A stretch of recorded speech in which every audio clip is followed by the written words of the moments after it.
We all want to have that supreme confidence. You wake up in the morning, you feel like $1,000,000. You don't have an acre of pain in your body. Your wife tells you it looks like you just lost 5 pounds. You head to the golf course, you hit every single light on the way, and then you smoke a drive right down the middle of the fairway. Well, it's pretty easy to have confidence if your day's going like that. But what about most days?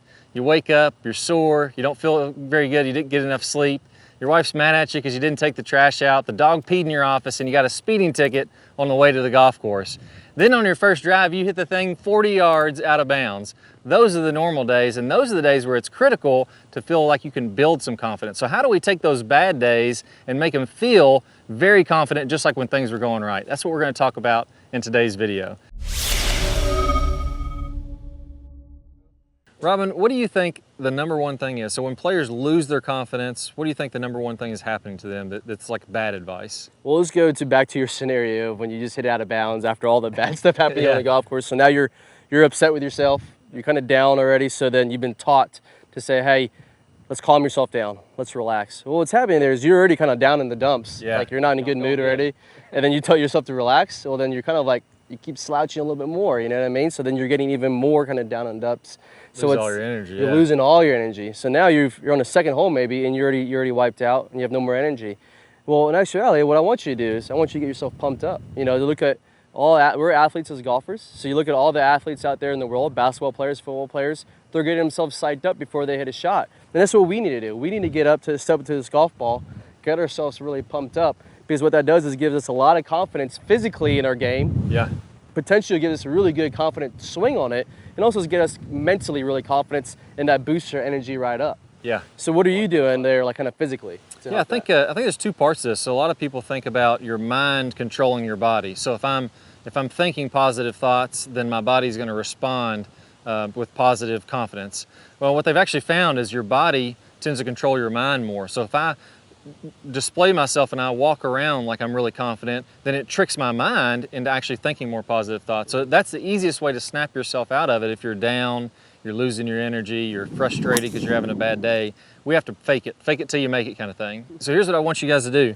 When you're teeing up this golf ball, when I'm looking down the fairway here, I want to have my chest nice and high. I don't want to be kind of slouched and moping around and just kind of take the tee up here and poke it in the ground. I really want to make sure that my chest is nice and high. I'm looking down the fairway, my chin is up, and I know I'm about to smoke this thing right down the middle of the fairway. Now, when I walk up to tee this ball up, I'm going to walk up assertively. So I'm putting that ball on the ground, and you can tell just by the way that I'm moving, I'm about to crush this golf ball.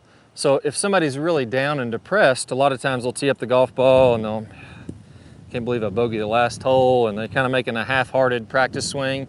I don't want you to do that at all. I want you to look like you're Tiger Woods or Rory McIlroy, the best golfers in the world.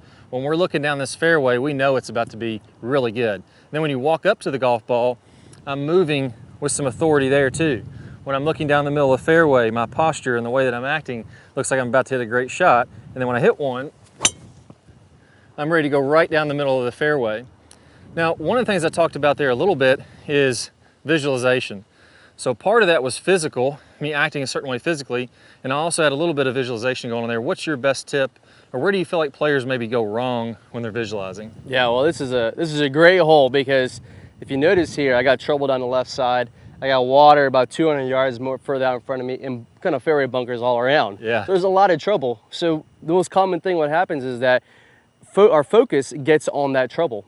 So then I got 3 out of 4 things, you know, the 4th thing being actually my target line, right? Yeah. So those things are all acting against me, so you're focused on those 3 things. Your brain's thinking like, don't hit it in the water, and that's all you can see is the water. Yeah, and then what happens, you put a bad swing on it, and then you actually do hit it in the water. Yeah. So what I do is, my best piece of advice for you to do is, pick a target. So right now I'm looking at the clubhouse way down there. That's probably 420 yards away, way out of my reach for the driver. But by me picking a target that's way out there in the distance, it's past all the trouble I can see. So I'm focused on not only on that one target, but I'm also eliminating all the trouble that I see. Also with that, I'm also visualizing my shot. I'm seeing the ball in the air and actually hitting the top of the roof there. You boys are gonna pay for that. You hit that guy. He shouldn't have been standing there. I'm talking about a lot of confidence here. That's giving me confidence on my line and giving me confidence that I don't really see any of this trouble, and there's a good chance I'm going to hit right on my line. You almost kind of black it out a little bit. Yeah, exactly. So what do we do next after we visualized it? Yeah, that's one thing I like to do is not only visualize the shot, but visualize what's happening after the shot. So whenever you go up and hit that ball, we talked about being confident when you tee it up. We talked about visualizing something that's almost impossible for you to do to get you in that mindset, I'm gonna hit a good shot. And what I like to do is when I'm visualizing hitting that, not only hitting the shot, but visualizing picking this tee up, putting it in my pocket and walking to the fairway. So I found this kind of a trick when I played some of my best golf and I'm on a roll of several birdies in a row.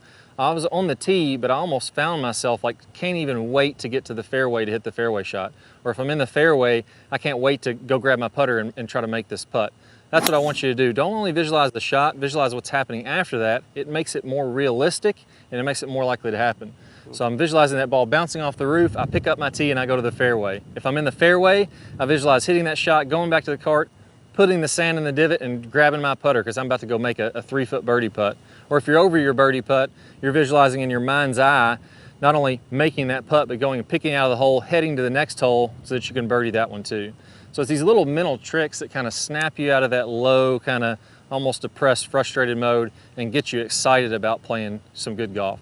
So to recap on this, number one, we don't need to do this as much when we're playing great. It's easy to have confidence when everything's going right. Yeah. It's when things are going wrong, that's when you have to make an effort to build yourself up.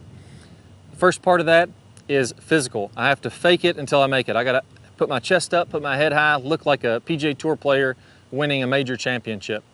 Once we go to the physical part, we do the mental part. We're gonna visualize hitting that amazing shot that's not even possible, so we look right past all the trouble to where we wanna go. And we also wanna visualize what's gonna happen after that shot, picking the tee up, picking the ball out of the cup, so that it makes it more realistic and we actually start to believe this is gonna happen. All right guys, so you got some confidence in this video, but we still have a problem. Now, all the confidence in the world isn't gonna make us hit shots way better than we already are. So if I'm already driving at 220, the confidence is gonna make me hit it in the fairway a lot more consistently, but I'm not gonna all of a sudden just start hitting it 250, 260, 270. We have to have the right techniques, the right skills to help us to be able to deliver that 20, 30, 40 yards extra distance. The easiest way to do that is what I call the power turn from our Top Speed Golf system. So in a second, I'm gonna play one of the best videos from there. It's gonna talk about how you can add some easy distance to your golf swing. It happens in just a matter of minutes. You can really add a few miles an hour right now today. I'm gonna go over that in this video. I'll play a preview here in a second. Just click the card on the screen or the link down below in the description. You'll get instant access. I'll see you in the power turn. The correct technique, we can all hit it with really good distance without a lot of muscular effort. And it all starts out, the very first thing you have to do is get a good powerful turn to load up the body. And it's not only in golf, but in all sports we have to rotate the body. At least 90 degrees with the shoulders as you swing to the top. Preferably, we can go even a little bit past 90 to really get loaded up. That's gonna allow us to have a lot of power. So we don't just have to look at golf for this. Let's actually look at other sports. They're rotating their body, then they're coming forward. So we have to get that load. We have to get this big shoulder turn to be able to create power in the golf swing. So in this series of videos, I'm gonna show you exactly how to do that. That's one of the first keys to getting power, and we're all gonna get at least a 90-degree turn, if not more than that. I think you'll be surprised at what you can do. So let's go ahead and get started with the next series of videos, and I'm gonna show you how to get this big, powerful turn. All right guys, so before we go, let's take a look at this in action with some of the top pros. Now here we're looking at Adam Scott, and you're gonna see as he rotates to the top, good full shoulder turn. This is pretty typical of what I see with the top pros, a little past 90. Those guys are working on their flexibility, so sometimes they can get to 100 or even 110 degrees.